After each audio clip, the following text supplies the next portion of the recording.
Terri TV and Jacqueline Waller. And together we are Women in Business. So we have Mr. Chazz, Ellis. Mr. YouTube. Chazz Ellis. Chazz Ellis. Chazz, so you have a YouTube, you're an actor, you do all kinds of stuff, and pretty soon we're going to be able to be blessed with you in the outskirts of Atlanta. There we go. And so tell us a little bit about, you have a pretty popular YouTube station, and you talk about relationships, and you give women advice, and you give the knucklehead men advice, who don't know what the heck they're doing either. So tell us, how did you get started with that? Really, it was, I went through some relationship stuff myself, like everybody does. But also I got, a lot of my friends would always ask me for advice and just information and things of that nature. So I just kind of would give them advice.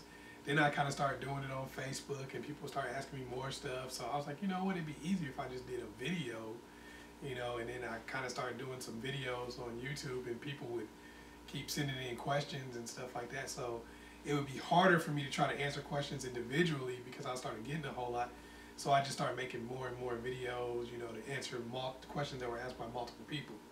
So that just kind of kept me doing it, because I always had a passion for trying to help people and uplift people, just being positive. You know, I don't even call it really necessarily giving advice as much as just sharing some things that I've been through, some things I've seen, you know. And if I can do that, you know, maybe if only one person learned something off of it, they was, you know, was able to help them with their life, then it was worth it to me. So, what is probably one of the craziest or most interesting questions that you've gotten on your YouTube station? Oh wow, good one.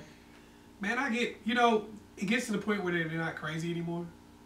Because at first, when someone asks, because people will always say, I know this is a crazy question, but you might, this might sound crazy, it might be surprising, but everything happens over and over and over again. Whatever you think is the craziest thing, the most embarrassing thing that could possibly happen that's happening to you, there's about 10, 15 other people that are going through that thing probably that same day. Yeah. Because I'll get questions and somebody go, I know this is crazy. And I'm like, you're probably the 5th person that's asked me that today. So, you know, I can't really think that, there's not really one that I think has been the craziest. There's been some that was kind of a little bit off where I was like, wow. But, you know, then someone else would ask or something, and I say, okay, I guess not. Oh wow. Do you get any sex questions, like sex positions, like yeah, what do I do if I cheated, or, you know, anything sexual? Man, I get all kind of questions about sex. I mean, from everything. People who say they don't want to perform oral sex and they think they might lose their mate. I'm like, you might, you know. You might. Yeah, you might, because, you know. I mean, they are asking a guy. And oral sex is an important part of a relationship. Whether it's a guy or that's a girl. True. That's you know, true. Yeah. Normally, that's a big That's part an important thing. I think it is. Yeah. I think for, you know, anyone that's mature sexually, that's an important. You gotta find somebody else who just isn't into that, and it might be hard to do, but you can't get. A lot of people try to get with somebody and then try to reprogram them to what they like or what they're cool with. It's like if you get somebody, if you're saying, "Hey, this is something I don't do," you can't get somebody who's into that and then try to be like, "Okay, let me try to reprogram you to what I like," or reprogram you to not want what you want, get mad at you because you're asking for this. You know good and well that person like oral sex when you got with them. Exactly. You could have assumed that. That's not a question you even had to ask. No, you don't even have to ask. Just you put your head down. Exactly. Exactly. Oh my goodness. You could have put. You should. The onus is on you if you don't do something that's common to tell people that you don't do that. Like, hey, I'm not with that. But wouldn't that be sort of an awkward situation? You know, you're expecting all of this greatness for somebody, and then all of a sudden they're like, I don't do it. It's better than them thinking you're going to do it. Right. You know, 90 days, 6 months from now or something like that, they're like, oh, then maybe they need to warm up to it. And then you never do. And then they feel some kind of way. And now you've invested this amount of time in somebody, and they're kind of looking like, well, you know, they're taking it personally that you're not doing something like that. Because people will take it personally. Of course. So have you ever had anyone ask you, my man wants me to do a threesome, and I really love him and I don't want to lose him. So do you think I should do it, or will I lose him, or whatever? What do you normally say to that? Yeah, I've had people ask me that several times, actually ask about threesomes. Some of them said they were kind of curious and they wanted to try it. Some of them said they just wanted to do it because they felt like they might lose their guy if they didn't. And I was like, generally, if you think that you're going to lose the guy, if you don't do a threesome, you're probably going to lose that dude. Wow. Yeah. That's pretty much. Now, if you want to do a threesome, you have to understand this concept. If that's something you're curious about and something you want to try, you have to understand the concept that most likely you're throwing that particular relationship away. Wow. Now, you got to, because you got to say, and I say this, one time I used to sell cell phones with this dude. And he said, you know what I do? Anytime one of my family members come and ask me if they want to buy a cell phone from me, I say, first, do you hate the service that you have? Do you absolutely hate it and nothing could possibly be worse? If they say, yes, they hate it and nothing could possibly be worse, then I'll sell them something. Oh, wow. If they say that they like what they have, I don't, because it can't do anything but get worse. So basically, if you like your relationship, if you like what you currently have, then going into it and you think you can keep that going with a threesome is not really a good idea. Message. Now, if you feel like that relationship is a wrap without it and you want to try it, then you don't really have anything to lose because it's a wrap without it. So, you know, you might want to try something. Well, obviously you wouldn't think, and I'm still going to ask it because this was one of my Facebook posts because, you know, that's what I do. I think I asked, is there a time frame in which you can ask for a threesome? You know what I mean? Like, how long in a relationship should you be before you start asking for threesomes? Well, I think really that's something you need to kind of talk about right away. Because people say, oh, if I've been with you for 10 years and I've earned a threesome. Well, if you wasn't a threesome kind of person when I met you 10 years ago, now because we've been together for 10 years, you became the threesome type of person. You're like, that's right. Maybe you got into something like that, but we can't. There's no way you can say 10 years from now you should just automatically just turn on the switch and be like, okay, I'm into threesomes. So if that's something you like to do, that's something you need to talk about right away. Like, hey, I might want to try a threesome somewhere down the road. What would you think about that? You know, and just kind of plant the seed there. And if that person says no now, you know, maybe 10 years down the road, they know that you like that kind of thing. They might come up and do that on their own. So, you have your YouTube channel and you have the Chazz Ellis project. So what are your next steps with what you have going on and what's the Chazz Ellis project about? Well, the Chazz Ellis project is basically, it's where I do comedy. It's where it's the ChazzEllisProject.com. It kind of encompasses everything that I do on a website where you can be able to watch the comedy videos, get consultations, get quick questions, write on the message board. I do these things called Chazz Asks where I actually ask questions on there and people give me feedback from that.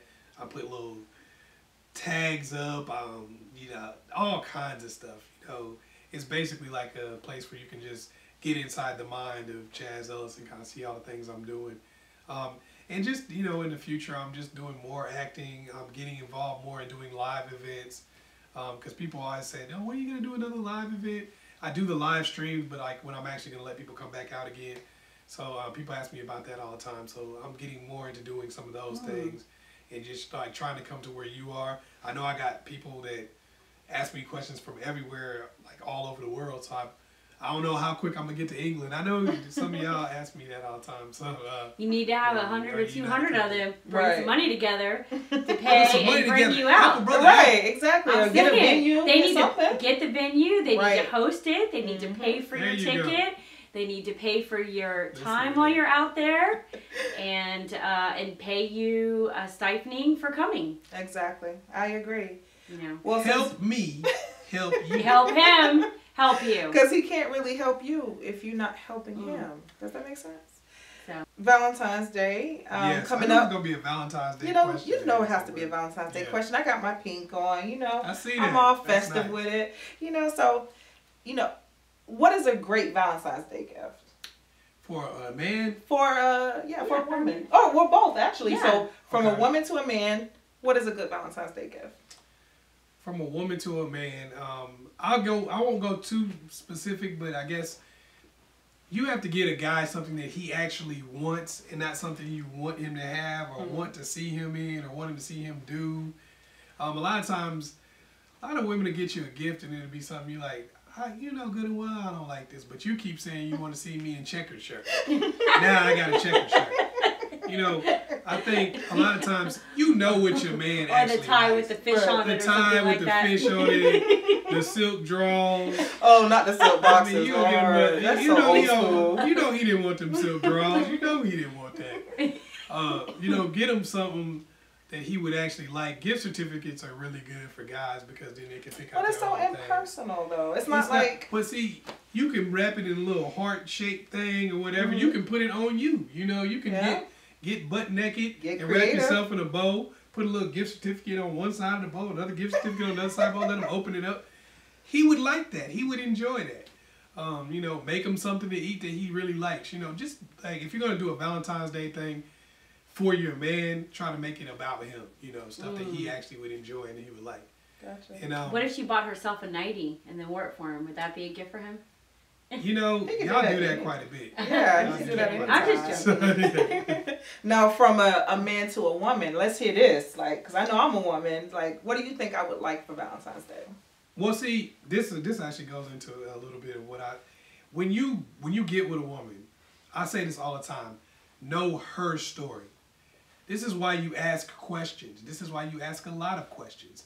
Because when you talk to a woman, you ask her questions about her life, things she wanted to do, some of the things she always wanted but didn't get, some of the things that she thought about a lot, things that were romantic to her in a movie, something like that. If you start asking a lot of those questions, what happens is she basically gives you the blueprint for how to love her. Right. What gift to give her on any particular day, what to do for her. If she sits there saying, oh, you know, this might have been a year ago that she asked you, she talking to you about this, like, yeah, you know, I always wanted to go just lay down in the field and have a picnic, and I've never even done that before. Nobody's ever taken me to do that before.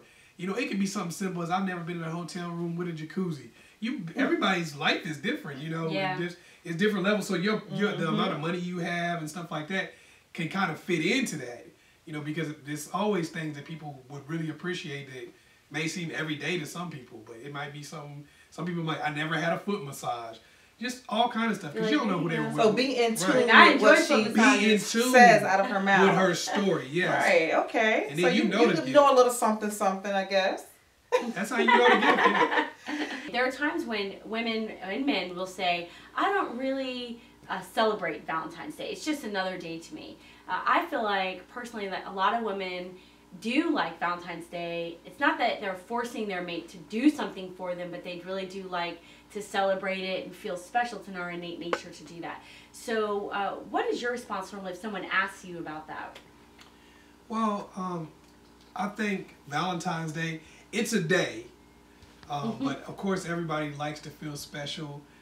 If your mate is not really a holiday celebrator or whatever, you guys have to work out some kind of a system where you get your special day, you get your special times.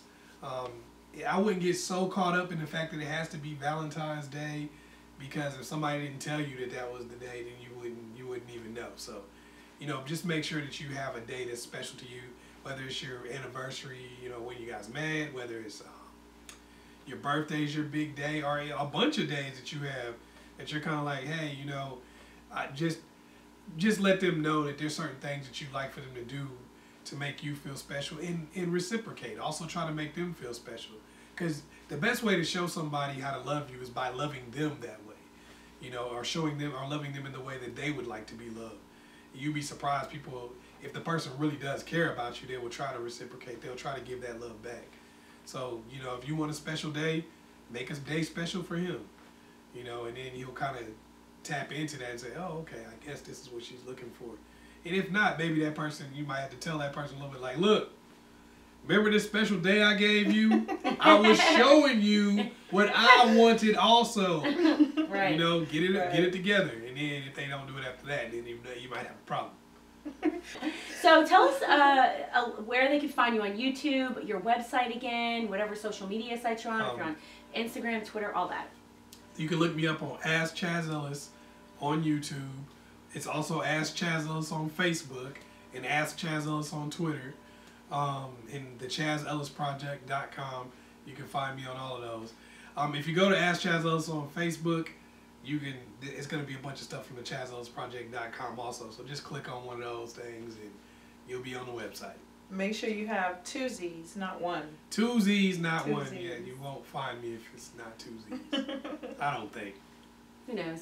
I don't think you Google yourself that much. No, I don't. So. Okay, well, this is Jacqueline, ATL Connector Jacqueline Waller with Connecting Atlanta. And this is Terri TV, and together we are Women in Business. Have a great day. You can follow us at www.wibatl.com and on all the social media sites at wibatl.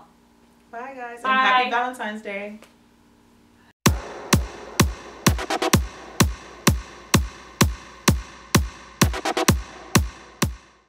Time freeze. He was like Bob He Barker. did It's get like, into why a time freeze. Bob Like, Barker seriously? still alive? Yep.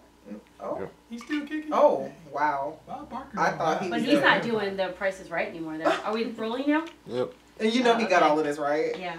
That Okay. Bob Barker, though. Okay, so I need to ask my question over. You know, you can't say, oh, I'm faithful to one woman and I just want to be with you and you're the most beautiful thing to me and I just can't even imagine myself with somebody else. Then 10 years from now, pop up and go, yeah, you know, your cousin, she bad, bruh. Yeah.